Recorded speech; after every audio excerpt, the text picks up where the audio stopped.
ప్రభు అయిన యేసుక్రీస్తు నామమును బట్టి యూట్యూబ్ ద్వారా వీక్షిస్తున్న సహోదరి సహోదరులందరికీ కూడా క్రిస్మస్ శుభాకాంక్షలు తెలియజేస్తున్నాను. ఈ 2024వ సంవత్సరం క్రిస్మస్ దినాన్ని దేవుడు మనకు అనుగ్రహించి, అలాగే ఈ మాసమంతా కూడా ప్రపంచ దేశాలన్నీ కూడా యేసుక్రీస్తు జన్మదినాన్ని జ్ఞాపకం చేసుకుంటూ, ఆరాధిస్తూ, దేవుని స్తుతిస్తూ, అలాగే ఆయా బహుమానాలు, క్రిస్మస్ అనగా దేవుని ఆరాధించుట, అలాగే ఇచ్చుట అనేది చాలా ప్రాముఖ్యంగా మనకు కనపడుతూ ఉంటాయి. ఈ ప్రపంచ దేశాల్లో ఈ క్రిస్మస్ ఒక ప్రత్యేకమైనది. ఈ క్రిస్మస్ తెలియని వారంటూ ఎవరు ఉండరు. కాబట్టి ఈ క్రిస్మస్ దినాన్న మీరందరూ కూడా క్షేమకరంగా, ఆరోగ్యకరంగా, అలాగే ఆత్మీయంగా మీరు ఆశీర్వదింపబడాలనే ఉద్దేశంతో యేసుక్రీస్తు వారు ఈ లోకంలోనికి వచ్చిన దినాన్ని మనం జ్ఞాపకం చేసుకుంటూ, గలతీలకు రాసిన పత్రిక 4వ అధ్యాయం 4వ వచనం మనం చూసినట్లయితే, కాలము పరిపూర్ణమైనప్పుడు దేవుడు తన కుమారుని పంపెను అని వాక్యం సెలవిస్తుంది.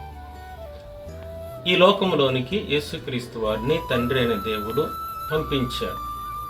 ఎందుకు పంపించారు అని మనం చూసినట్లయితే, ఆయన కుమారుడైన యేసుక్రీస్తు వారిని ప్రేమించి, ఆయన అద్వితీయ కుమారునిగా ఉన్న యేసయ్యను ఈ లోకంలోనికి ఆయన పంపించిన విధానాన్ని బట్టి మనం చూసినట్లయితే, లేఖన భాగం యోహాను సువార్త 3వ అధ్యాయం 16వ వచనంలో దేవుడు తన కుమారుని బహుమానముగా పంపించెను అని వాక్యం సెలవిస్తుంది.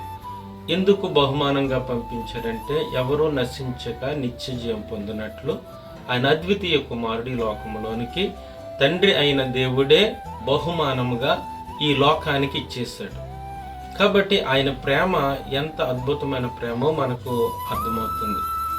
అలాగే తండ్రి అయిన దేవుడు యేసుక్రీస్తు వారిని ఈ లోకంలోనికి బహుమానంగా ఇస్తే, ఈ లోకంలోకి వచ్చిన యేసుక్రీస్తు వారు ఆయన మన కొరకు ఏమి బహుమానముగా ఇచ్చారు అనేది మనం చూసినట్లయితే, మార్కు సువార్త 10వ అధ్యాయము 45వ వచనములో మనం చూసినట్లయితే, తన ప్రాణమును బహుమానముగా ఇచ్చిన యేసుక్రీస్తు వారిని మనం చూస్తున్నాం. ఆయన రక్తాన్ని చిందించి ప్రాణం పెట్టి మనందరి కొరకు కూడా ఆయన వెల చెల్లించాడు. అది తండ్రి అయిన దేవుడేమో ఆయన కుమారుని బహుమానముగా ఈ లోకానికి ఇచ్చాడు. అలాగే ఈ లోకంలోకి వచ్చిన యేసుక్రీస్తు వారు తన ప్రాణాన్ని బహుమానముగా ఈ లోకంలో మనందరి కొరకు కూడా ఆయన బహుమానముగా ఇచ్చారు. కాబట్టి ఈ సంవత్సరం 2024వ సంవత్సరంలో తండ్రి అయిన దేవుడు ఇచ్చిన బహుమానం, కుమారుడైన యేసుక్రీస్తు వారు ఇచ్చిన బహుమానాన్ని మనం చూసాం. మరి తండ్రి అయిన దేవుడు ఆయన సొంత కుమారుని ఇస్తే, అలాగే యేసుక్రీస్తు వారు తన ప్రాణాన్ని ఇస్తే, ఆయన బిడ్డలుగా, ఆయన కుమారులుగా, కుమార్తెలుగా ఉంటున్న మనము దేవునికి ఏ బహుమానం ఇవ్వాలి అనేది మనం ఈరోజు జ్ఞాపకం చేసుకోవాలి. ఎప్పుడూ కూడా ఇచ్చుకోవటమే కానీ ఇచ్చుట అనేది మనము నేర్చుకోవాలని ఈరోజు మనం చేస్తున్నాం.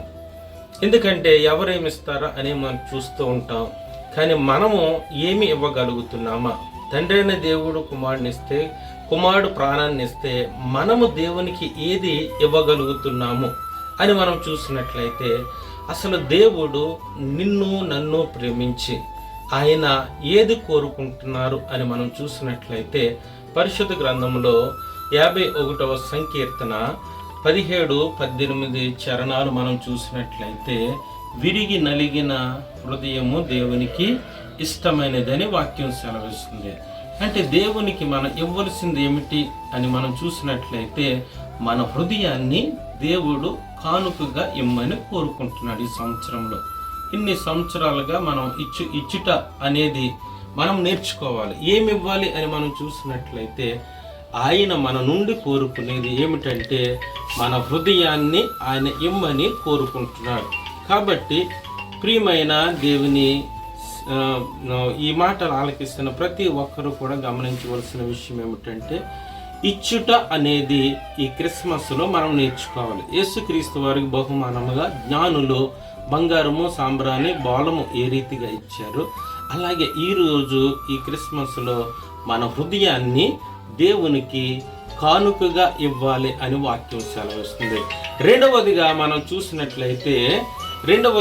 చూసినట్లయితే సువార్త చెప్పి అనేక మందిని దేవునికి బహుమానం ఇవ్వాలి. అంటే సువార్త చెప్పుట ద్వారా అనేక మంది రక్షణ పొందుతారు, అనేక మంది నిజ దేవుని తెలుసుకుంటారు.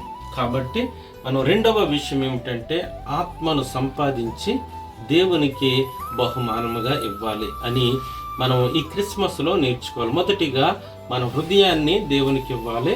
రెండవదిగా సువార్త చెప్పి అనేక ఆత్మలను దేవుని కొరకు మనము సంపాదించి రక్షించి వారికి దేవునికి బహుమానం ఇవ్వాలి. మూడవ బహుమానం ఏమిటి అని మనం చూసినట్లయితే నీ ధనాన్ని దేవుని సేవ నిమిత్తము, అలాగే ఎంతోమంది పేదల నిమిత్తాన్ని, ఆహారం లేని వారికి, వస్త్రాలు లేని వారికి ఈ క్రిస్మస్ సందర్భంలో ఈ పని మనం చెయ్యాలి. ఎందుకంటే దేవుని వాక్యం సెలవిస్తుంది. యెషయా గ్రంథము 58వ అధ్యాయం 7వ వచనంలో మనం చూసినట్లయితే దేవునికి ఇష్టమైనది ఏమిటి అంటే అనాథలను, పేదలను, విధవరాళ్లకు కావలసిన ఆహారము, వస్త్రాలు ఇచ్చుటయే అని. అంతేకాదు యాకోబు రాసిన పత్రికలో 1వ అధ్యాయము 27వ వచనం కూడా అదే వాక్యం సెలవిస్తుంది.